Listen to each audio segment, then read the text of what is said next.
সাল্লাল্লাহু আলাইহি ওয়াসাল্লাম পাহারাদার 50 জন তীরন্দাজকে দাঁড় করে রাখলেন যুদ্ধের ময়দান পাহারা দেওয়ার জন্য।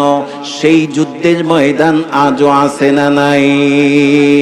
ও দিনদার ইমানদার মুসলমানেরা, যতক্ষণ পর্যন্ত মুসলমানেরা ঈমান দীপ্ত হয়ে মর্দে মুজাহিদ হয়ে ময়দানে দ্বীনের জন্য পাহারাদার হয়ে থাকবে, ততক্ষণ পর্যন্ত কোনো কাফের আর মুশরিক দ্বীনের ক্ষতি করতে পারবে না।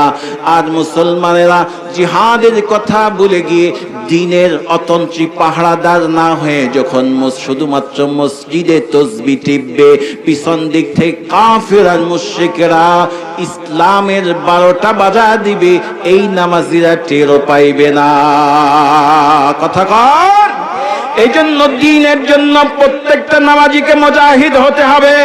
দ্বীন পাহারার জন্য প্রত্যেকটা মুসলমানকে জীবনকে বাজি রাখতে হবে।